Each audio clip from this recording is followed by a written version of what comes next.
الله لا إله إلا هو وعلى الله فليتوكل المؤمنون.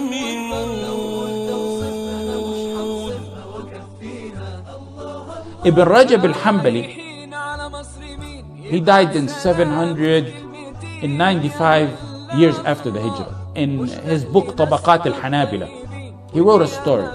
It's also mentioned in Mu'jam Yusuf ibn Khalil al-Hafiz, and it's also mentioned in Tarikh ibn al-Najjar.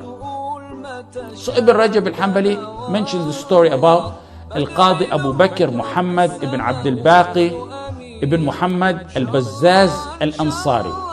His nickname was Qadi al-Maristan. This man lived 535 years after he died 535 years after the Hijrah. And he narrates a story about himself that Ibn Rajab mentioned. And it shows you reliance on Allah. And it shows you that reliance on Allah does not mean you will not go through dark tunnels in your life. Reliance on Allah means you put your trust in Allah. And you accept what Allah subhanahu wa ta'ala has to offer you because He chose what's best for you. That's part of reliance on Allah. That's the Hakim. If you truly believe what we say every day, that Allah is Al-Hakim, or the All-Wise, that means He chose the wise decision for you. Who better or more wise than Allah subhanahu wa ta'ala? You see those who sign off a power of attorney to someone else. It could be a spouse, it could be a child, it could be a relative, it could be a friend, a durable power of attorney that you all know. And it means when you sign a durable power of attorney, you give that person you appointed the right to sell, to buy, to take the money out of withdraw the money out of your accounts and do whatever he wishes with them. If one is incapacitated, the person you appointed can make decisions for you. He can make the decision as far as pulling the plug of a life support machine. You gave that power of attorney because you fully trusted them. Once you gave that power of attorney, you don't question the decisions of the person. Otherwise, you should not have given it to him or withdraw it. But once you gave it to him, you wholeheartedly knew that person would do the best for me. وَلِلَّهِ الْمَثَلُ الْأَعْلَى. And Allah has a supreme example. Tawakkul is putting your full trust on Allah, who has the supreme examples, Allah subhanahu wa ta'ala. You may go through dark tunnels in your life. That's part of life and a part of a believer's life. You think they're dark, but Allah always chooses what's best for you. عَجَبًا لِأَمْرِ الْمُؤْمِنِ إِنَّ أَمْرَهُ كُلَّهُ لَهُ خَيْرٌ. It's astonishing the matter of a believer. Everything that happens to him is good. You may not know it. You may not see the wisdom of it in this life. You may later on see it. If you don't see it in this life, you will see it in the life after. Ibn Rajab mentioned the story of Qadi al-Maristan. He said about himself, Qadi al-Maristan, he said, I was hungry one day in Mecca. And I became hungry one day that I couldn't find anything to eat. So I went walking around in Mecca. I found a pouch, a tightly tied pouch. I picked it up and brought it to my house. And then in my house, when I untied it, I found a beautiful necklace of pearls that it's like I've never seen anything like it before. He went from a difficult time to the utmost of ease. But tawakkul didn't waver a tiny bit in his heart.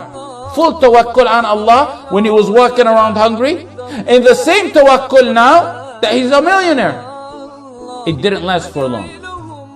The circumstance changed, but tawakkul remains firm. Unwavering tawakkul. As soon as he walked in Mecca, right after that, he walked in Mecca, he heard the old man calling out, I lost the necklace and I have 500 dinar reward for whoever brings me back the necklace. He said, I called the old man. That was bad news for him. He thought he was a millionaire. He said, I called the old man. Come to my house. I think I have your pouch. So he told the old man, describe the necklace for me. He said the old man not only described the necklace, but he described the pouch and the string that was tied around the pouch and the number of pearls and the string that held the pearls together and every single detail about the necklace. So he said, I gave him the necklace. Had to have been him. No way could have knew that all those details.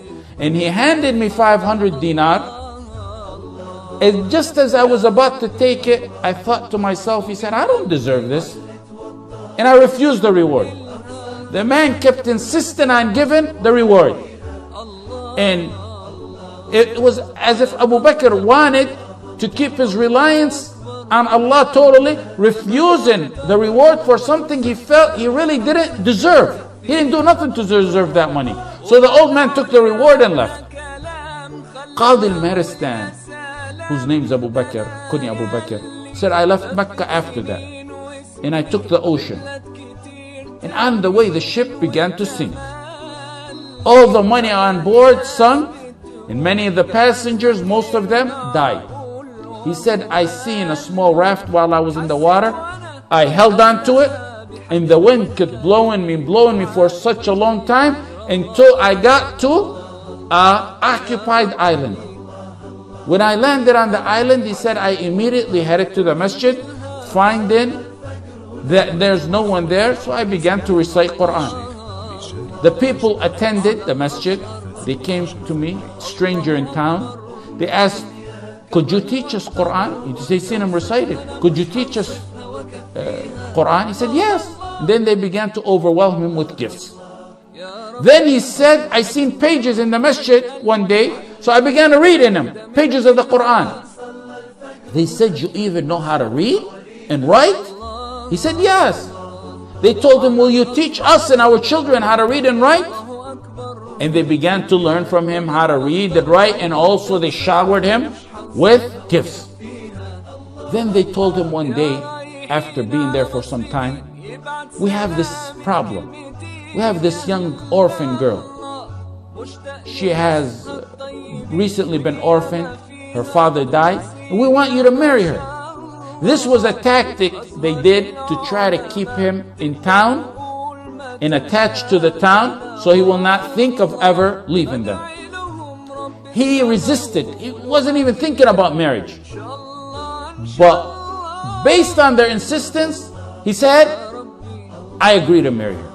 He married her. Okay, the night of the wedding, when they presented her to him, he said, I looked at her and I was startled and astonished, and I was unable to raise my eyes off her neck. I seen the necklace I gave the old man some time ago on her neck.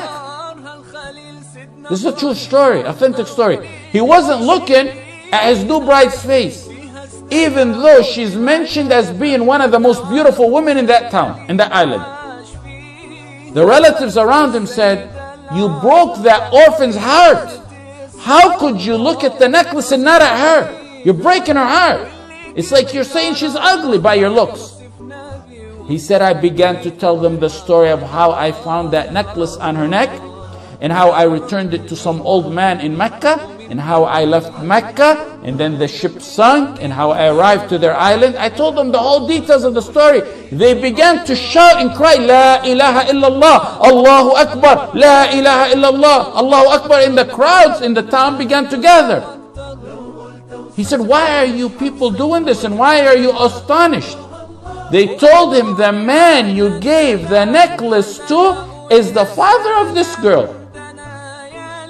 And what's more astonishing than that is we used to always hear him say, I never met a Muslim on the face of this earth like the man who returned the necklace to me. And they said we used to always hear him make dua, oh Allah, unite that man who returned the necklace with my daughter as her husband. He used to always ask Allah subhanahu wa ta'ala that he be the husband to his daughter, and Allah answered his dua.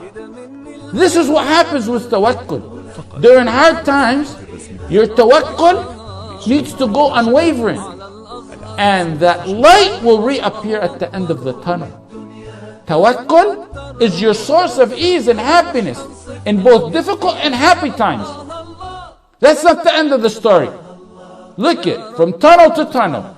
You see the light, then you go in another tunnel.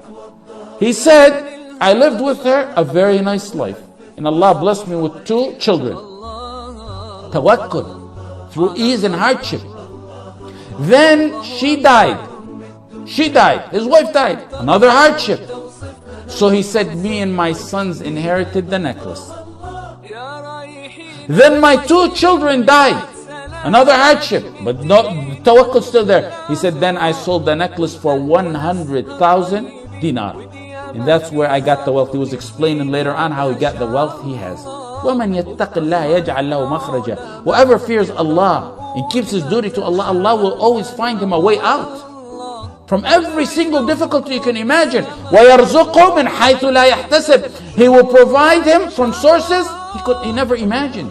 وَيَرْزُقْهُم, it will come from sources you never even perceive. وَمَنْ يَتَوَكَّلْ عَلَى اللَّهِ فَهُوَ حَسْبُهُ. وَمَنْ يَتَوَكَّلْ عَلَى اللَّهِ فَهُوَ حَسْبُهُ. Whoever puts his trust in Allah subhanahu wa ta'ala, He will be sufficient for him. Whoever puts his trust in Allah subhanahu wa ta'ala, He will suffice him.